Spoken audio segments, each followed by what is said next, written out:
It's Alegre with your dose of modern life. Healthier, easier, more fun. On today's show, I'm going to talk about why camping is my favorite way to relax and why you should try it out too. And science backs me up on this. Then we're going to have a chat with my friend, Janet Billig-Rich, who is just an amazing woman, serial entrepreneur, Broadway producer, mother of twins. She has teenagers, a boy and a girl, and she's going to tell us about some cool ways that she stays connected to them. Then I'm going to give you a fun, easy cooking tip that you're going to love. It's delicious and it's so good for you. All this and more after this brief musical interlude. See you after the tunes.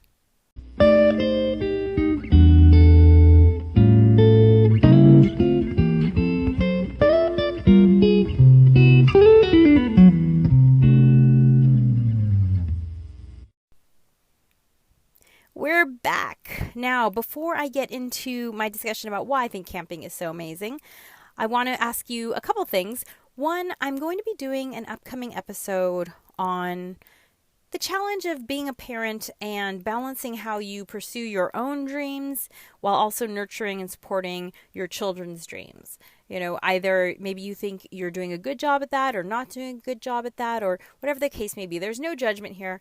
I really just want to hear everyone's input and try and figure out if there are some tools, some best practices for how parents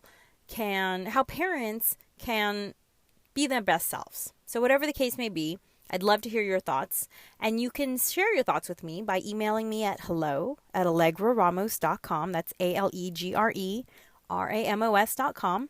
Or you can download the free Anchor FM app, and you can leave me a voicemail message, essentially, and I can play it on the air, which is always really fun. I might even want to interview you, so please share your thoughts.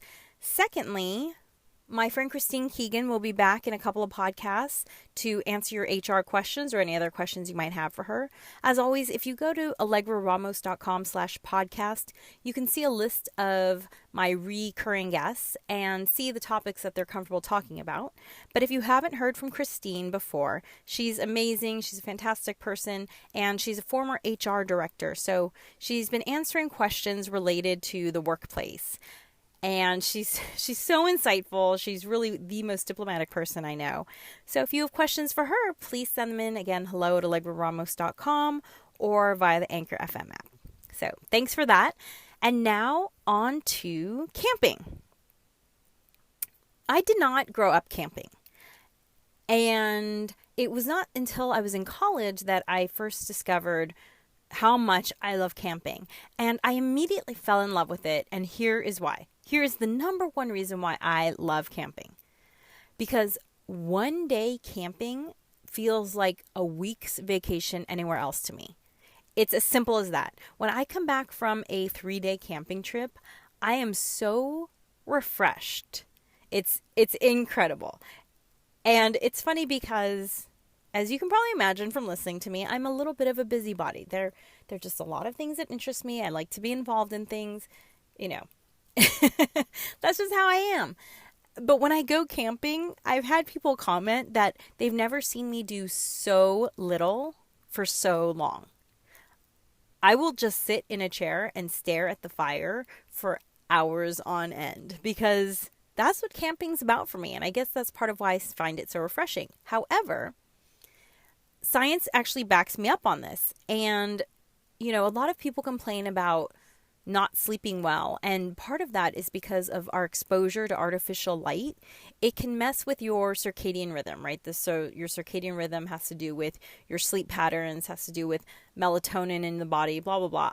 I'm not a scientist about that sort of stuff. So feel free to enter into a web browser, reset body clock with camping, and you will get the research, the articles that came out last year, 2017, about this fact.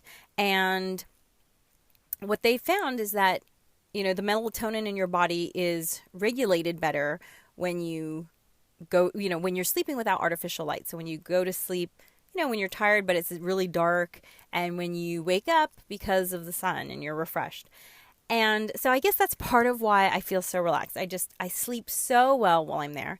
But, you know, the other thing too is just the breathing in of the fresh air and the being under the big sky. it's very restful to your eyes. When I was studying interior design, I took a fascinating class called The Psychology of Design. And they talk about how there are just certain things that are hardwired in us as humans to like, right? Like we like views because views make us feel safe. They make us aware of the fact that we can see the surroundings, we can see that no one's going to come and attack us, and so we are safe. This is why people like views. We like water features because water features, again, they're a barrier, they're protection. They mean that we will have water to drink. We will probably also have a food source. That's why when you're in water, it releases endorphins. There are all these things that are hardwired into us to like that we don't even think about. And so camping is really just about getting back to the way that we used to live for many, many more years than we have lived, in cities and in buildings and all of that. And that's why it's so relaxing to us. Now, how do I like to camp? Look, for me, honestly, a 2-night, 3-day camping trip is all I need to feel incredibly refreshed. And when I say camping trip, I mean, I don't bring an RV. I sleep outside. I cook outside. I have a tent, but I sleep outside. I cook outside. It's about being as close to nature as possible. I'm not roughing it or anything. I'm not backpacking in. Where I like to camp, there are bathrooms, there are showers. You can buy firewood at the camp store. So it's a certain amount of roughing it, but the roughing it is really confined to just, not listening to the radio, not having access to a television, not having the artificial lights. And that's really the most important part of it. So 2 nights, 3 days, it's amazing. If you can, go with friends, but you don't have to. I've camped many times with just me and my husband before we had a child and just the 3 of us now that there are 3 of us. But if you can get friends, it is super fun. It feels like a little temporary village. We set up swings and hammocks.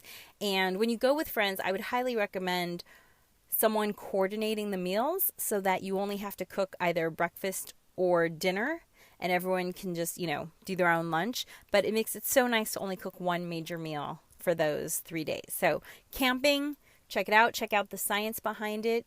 Again, all you have to do is Google reset body clock camping. Very interesting stuff. And coming up next, my interview with my friend Janet Billig-Rich. After the tunes.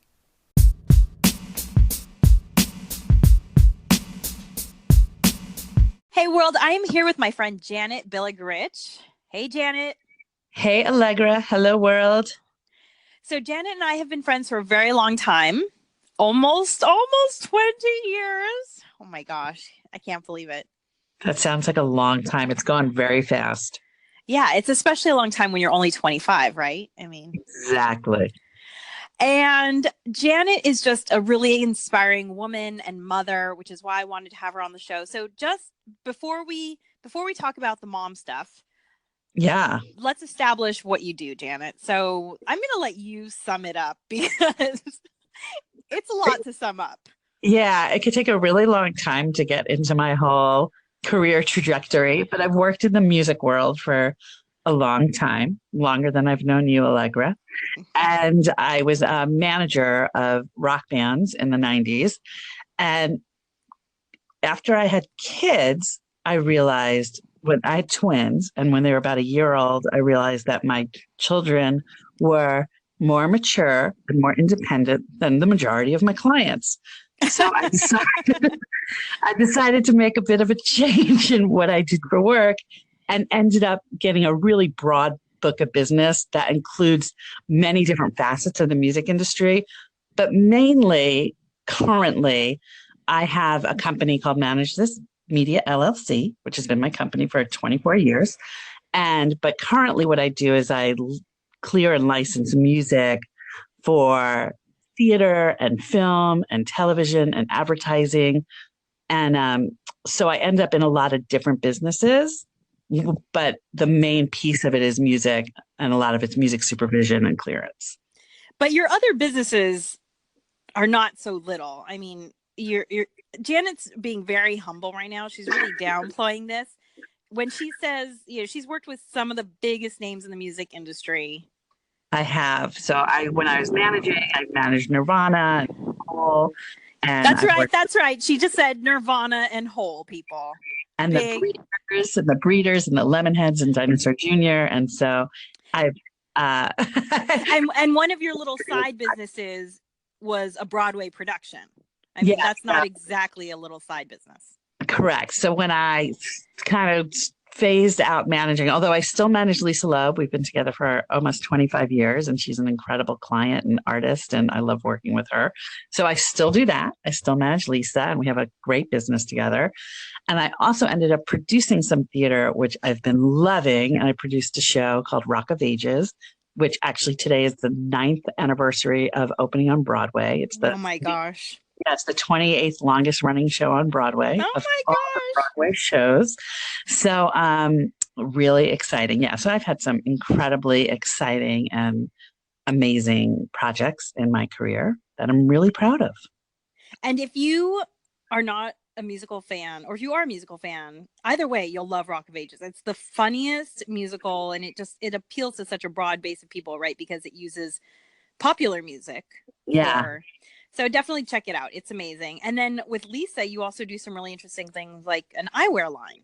Yeah. So Lisa and I have built the music business has changed and shifted so much, especially for artists like Lisa, who are songwriters and rely on royalties. And the songwriting royalties have changed so much with streaming and downloads and people not buying physical records that about 10 years ago, we really shifted what Lisa's business is. And she's got a huge business in voiceover. She's the voice of certain advertising campaigns, and she's the voice of several cartoon characters that you see on the Disney Channel. And we also created an eyewear line, which you can get at Costco or at lisaloebeyewear.com. And it's been amazing learning entire new businesses at the learning curve, I have to say, is steep on some of these things, learning the voiceover business and learning the eyewear business. But it's very fulfilling to learn a whole business and then have some success in it. So constantly striving to figure out what new businesses we can be in that'll be economically positive, but also, interesting for us to do on a day-to-day basis because it's all incredibly hard work. And Lisa also has some children's music albums out, right? Yeah, we had a huge year this year. She won the Grammy for Best Children's Album in 2018. And so that was about 10 years she's been making kids music. And it was a culmination of a ton of hard work. And she's so creative and an incredible songwriter. And we have some great collaborators with this project. The album's called Feel What You Feel. And you can get it on Amazon exclusively. But it won the Grammy. So we had That's so amazing. year. Yeah, it's been super exciting. So for my listeners, as you can hear, Janet is quite the accomplished woman in a number of different fields. So let's bring this back to the fact that you have twins, and they are how old now? My twins turned 15 at the end of February, which I'm like almost falling off my chair saying that. Oh my gosh. I remember when they were in blankets. And she hit the jackpot with her twins because she got a boy and a girl, which I don't know. That was always my dream, was to have twins, one boy, one girl, bada boom, bada bang. I know. I don't know how I won Lotto. Seriously. And the reason why I wanted to bring Janet on, besides the fact that she's just inspiring and humble and sweet person, was also because she has done a couple of things with her kids that I just think are great things to share with people. Ways to connect with children. Our world can be really isolating and disconnected, right, Janet? Absolutely. And Janet and I have also, one of the other reasons why we became friends is we were both really active in sort of neighborhood politics or community organization. I don't know how to describe that best, but Janet would help plan block parties in our neighborhood, and I was really involved with like emergency preparedness and what's that thing called? Neighborhood watch, that sort of stuff. So Janet and I just really believe in being involved in communities in general. But can you tell us a little bit about the two different organizations and projects that you've engaged with your kids in to stay close to them and connected to them? Yeah, absolutely. The first group I got involved with is based on a book, and it is called The Mother-Daughter Project. And a friend of mine reached out to me. It was actually a friend from work. One of my co-producers on Rock of Ages had reached out to me and said she was starting a group with some other moms that were more from the homeschool community, which is totally not my community at all. But it was a group to engage mothers and daughters in conversations that were maybe hard to have. And the group would be a commitment from the girls were 7 when we started, and it was a commitment for once a month from when they're 7 to when they're 18. So I knew going into it, I thought, oh no, I'm making this huge commitment once a month for, 10 years or 11 years. How am I going to do this? But I read a bit about it, and I met the other moms, and they were really different from me, which inspired me because I knew that they bring something to the table for my daughter that I couldn't bring to the table, things I just didn't know about or that I was uncomfortable talking about. So I really like the idea of community, like Alegre, what you said about, we were involved in, community, like just even getting sunshades for our local park and, cleanup days and meeting our neighbors. And I like community. I think it's important. I think we all do better if we work together. It's one of those things like if you want to go fast, go alone. But if you want to go far, take a group. Oh, so yes. I subscribe to that. So I think we all gain more when we're collaborative. So the mother-daughter project to me was really important because of that. And especially not that I love my mom and she was awesome and did the best she could, but things like I never talked to her about anything. Like she still has no idea I got my period. Like it's we've never talked about it. You had a virgin birth. Exactly. Maybe it just was never anything that came up in our world. It was just sort of figure it out yourself. And I really wanted to give my daughter a different experience. So I thought this mother-daughter group, if things I was uncomfortable talking about, these other moms would be really comfortable talking about it. Sometimes I call them my hippie homeschool moms because they are.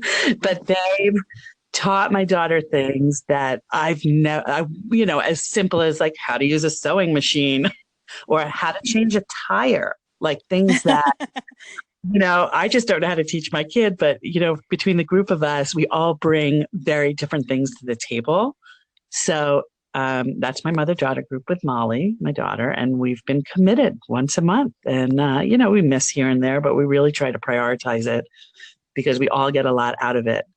And we follow the book, and there's really, it follows sort of their maturation and different things that they'll be going through at the same time because all the girls are the same age. So, and the other thing I like about it too is that it also provides a community, a peer group community that the girls know they can talk amongst themselves about these subjects. They're not taboo, because when you're like out in the wider world, you don't know which families are comfortable talking about, sexual reproduction or your period or whatever the case may be. But these girls know that within this group, it's a safe space to talk about these things. Absolutely. And to have other grown-up women that know them and know who they are and can have conversations with them. So it's not like if they're mad, it's normal to rebel against your parents and be angry with your mom about things. And no matter how angry my daughter will ever be at me, she's got 5 other moms that she could go to that really know her as a person because we meet once a month and we serious stuff and we get into deep things and we've all shared about ourselves and our growing up. And so the girls share, and because they're not at school together and they're from sort of different communities, it's a really safe space. So I have a question for you because I know I have listeners who are single dads, or maybe they're married, but they are the primary caregiver and they have daughters. Is there a way that you think you could spin this for a dad to, play this role for his daughter or create the space for his daughter? You know what? Absolutely. And a mother-daughter group can be a caregiver group. It doesn't have to all just be mothers. But I think, and boys need this too, but I think children really need open and clear communication, and subjects cannot be taboo. So whether it's a dad or a grandparent or a best friend or a partner, whoever if you're an adult in a kid's life, I feel like you owe it to these kids to be honest with them about the real world and what they're going to be going through with their bodies and what they're going to be going through with their peers and what's, the queen bees and who is the mean girls and how do you deal with all that stuff because it's real. And if you don't talk about it, it's so much more scary when you're in it and when it's happening. So I think dads, particularly any kind of caregivers, just talk about your own experiences. And like I was saying before, it's important for other grownups to talk about their experiences with kids because we all come from different places, but all share many similar experiences. And the more kids could hear that it's not just them and they have a billion questions. And if you give them a open and safe space to ask their questions, they want information. And as grownups, it's our job to be open and clear and honest with them. Awesome. And then there's this organization that you're part of with your son. I had the opportunity to speak in front of this group. I was really impressed. I don't want to get the acronym wrong, so I'll just let you describe them. So this is a national organization. It's actually for real. It's called the National League of Young Men, and it goes from 9th grade to 12th grade. And this is our first year with it. So I don't really know as much as I know about the Mother-Daughter Project, because I've been in it for so long and in a group for so long. This is our first year with the National League of Young Men. And this is a new chapter that I'm involved with in the San Fernando Valley, in the Mid Valley. There was one in the West Valley already, and there's one in the East Valley.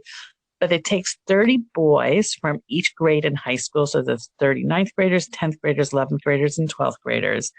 And it's basically a community service organization, but the boys are supposed to get some like real information and life skills from this group and also become more philanthropic. So the organization was started by a group of moms, I think, who wanted to spend more time with their sons. Never a bad thing. Exactly. And also wanted to have more of a community of moms to rely on and discuss specific issues with. So this group is interesting. The moms meet every 8 weeks together and the boys meet every 6 or 8 weeks together. And there'll be community service projects that the boys and the moms do together. And we have speakers. And thank you again, Alegre, for coming to both speak to not only the moms group, but also speaking to the boys.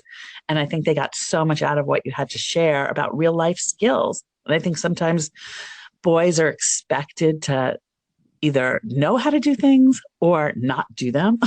And I think we have to give them the tools to be able to be competent out in the world, that there aren't sort of cookings for girls and setting the tables for girls. Like, that's just not the world we live in. And I don't want a boy who thinks that's the world we live in. I want my son to know how to cook and clean and do all those things, and also how to change a tire and how to use a drill.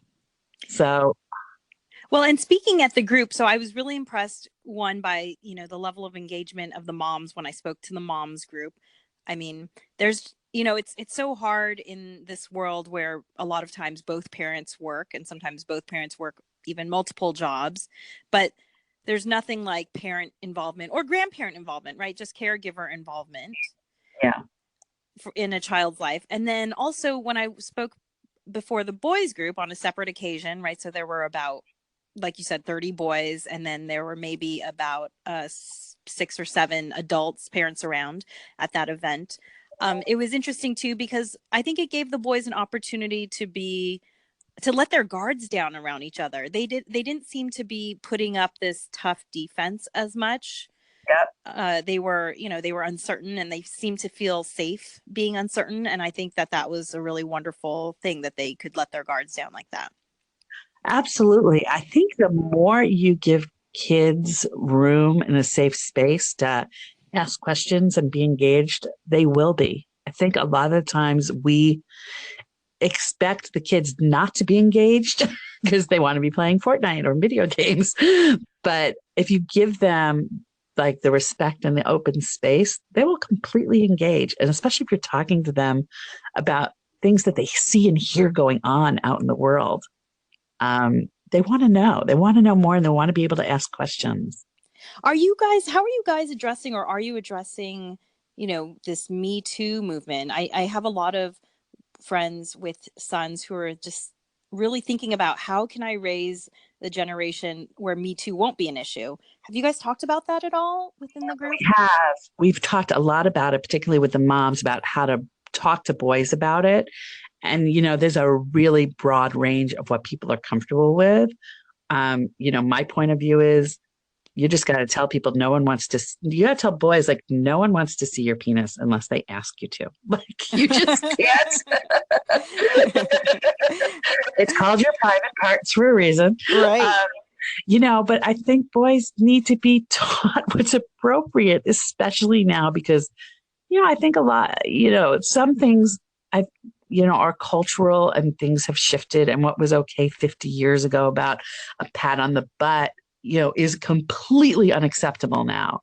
Mm-hmm. The world has changed, and we have to teach boys what's okay and what's not okay, because what was okay for your grandfather or what was okay for your grandmother is not okay now.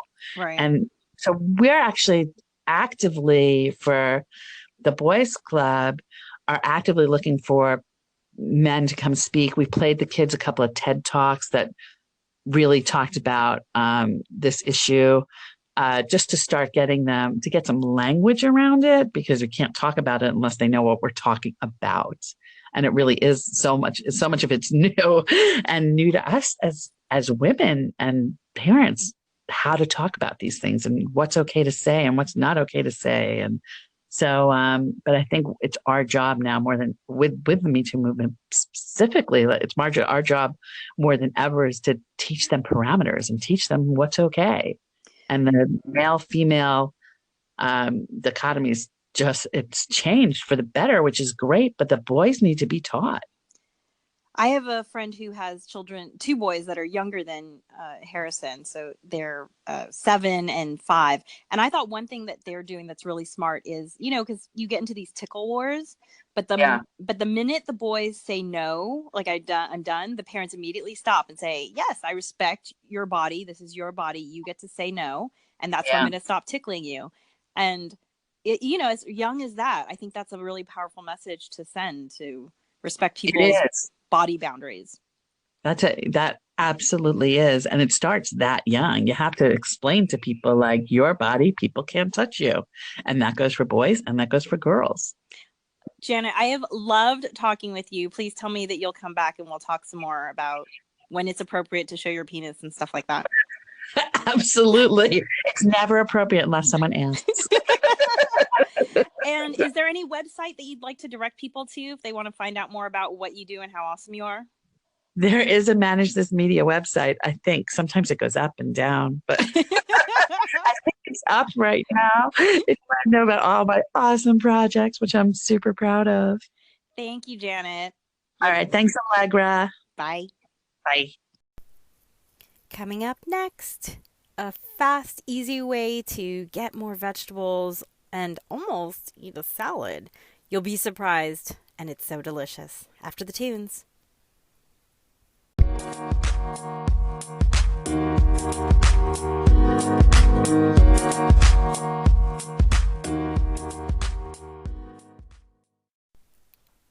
And now for my tip. I was recently teaching a kids cooking class, and my plan had been to teach them how to make spring rolls, basically kind of like a Thai or Vietnamese spring roll. If you've been to an Asian restaurant and eaten something where the roll was not fried and was wrapped in a cloudy white wrapper, that is a spring roll. So I love spring rolls. They're fun. They're super fun and tactile to make for kids. But the challenge was I couldn't find the wrappers, which it had to do with traffic. It wasn't that I didn't know where they were. I just couldn't get to them in time. It's an issue in LA, trust me. Anyway, so I decided, you know what? This salad is totally delicious enough on its own. Basically the contents of what we were going to put into the spring wrapper. Let's just do it as a salad. And the kids absolutely loved it. They didn't miss the spring rolls at all, although I still want to do it with them because the spring rolls are so fun. So what I want to suggest to you is I'm going to talk you through this recipe. It's always been a big crowd pleaser for me when I make it. And I want to suggest to you that if you hate salads, then make it as a spring roll, because it's really satisfying. It's really convenient to pack it up for a picnic and take it along with you, and then you can eat it hands-free. And, sometimes you have to play these mind games with yourself. If you don't like salads, then make a spring roll. It's practically like eating a salad, I'm telling you. So it's a great way to introduce yourself to vegetables and fall in love with them. Okay, so here's how it goes. You want to get some carrots, Persian cucumber. If you don't like cucumbers, you could get, green bell peppers or celery instead, or even like sugar snap peas. Someone mentioned jicama. I always ask my students to come up with alternative ingredients that they like better. So jicama could be really fun. Then you also want to get some herbs. I like to use basil and mint. And if you can get purple basil, oh, it's so amazing. But any kind of basil and mint are both good. If you like cilantro, go for it. That would be amazing. And then maybe you want to put in some sort of protein. You could put in chicken. You could do nothing. I've done them without any sort of protein and they're delicious. You could also do braised tofu. Braised tofu is tofu that has been fried or pan fried, so it holds together better. It doesn't fall apart the way uncooked tofu does, and it's pretty easy to find. At least where I live in Los Angeles, you can get it at most grocery stores nowadays. Usually in the aisle with like the tofu dogs and that sort of thing.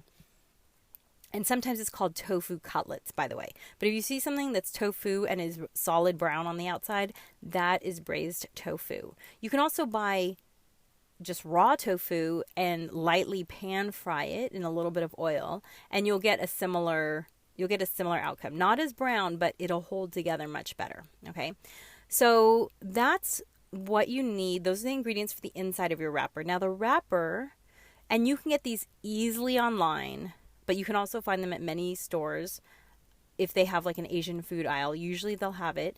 And it's called a rice paper spring roll wrapper. And basically they look like tortillas, but they're kind of a translucent white. And they come about 24 in a pack, and they're super hard, okay?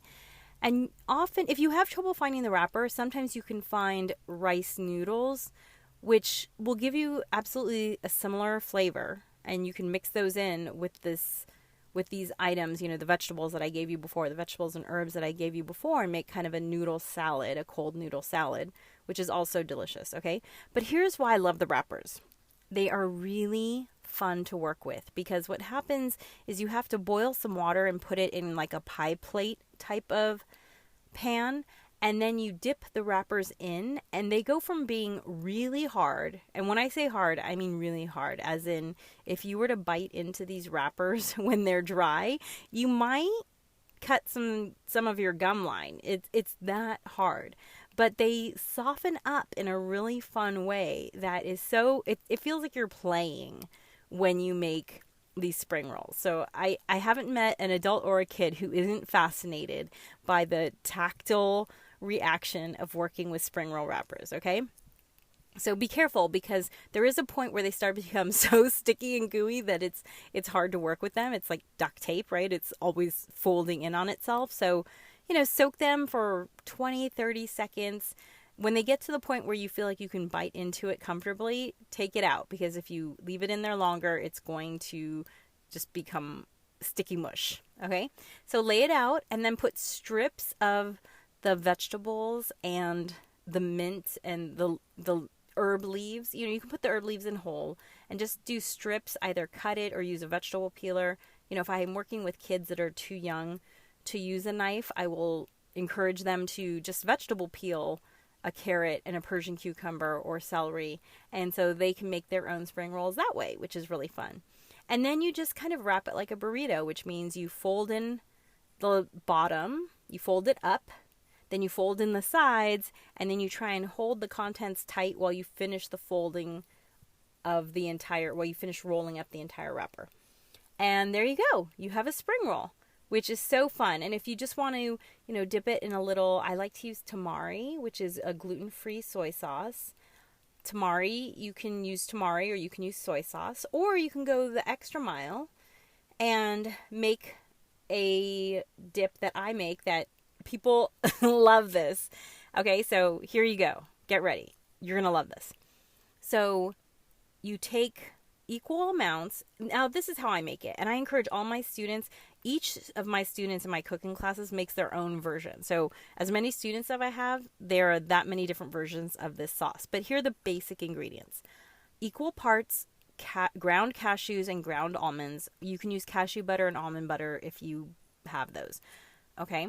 So equal parts cashews and almonds. And then you want to add a little bit to taste of tamari again, which is like the soy sauce. Sesame oil. It can be toasted sesame oil. It can be not toasted sesame oil. It could be chili sesame oil if you like spicy things. Any of those are fine. A little bit of maple syrup. If you don't have maple syrup, you can use honey, although I like the caramel flavors of maple syrup. So maple syrup and lemon juice. Okay? And you add in a little bit of those and you just adjust until it's the way you want it to taste. Now, if it tastes too salty, that means you've added too much tamari. Balance it out with a little bit of lemon juice or a little bit of maple syrup. If it tastes too oily, that means you've put in too much sesame oil. Again, the lemon will help to cut the sesame oil, as will the maple syrup. Okay, so just adjust it. As the chef Jacques Pepin says, cooking is the art of adjustment. But I'm telling you, this dressing is c'est magnifique. Everyone loves it, and I know you will too. And it's just a great way to get more vegetables and pretty much eat a salad.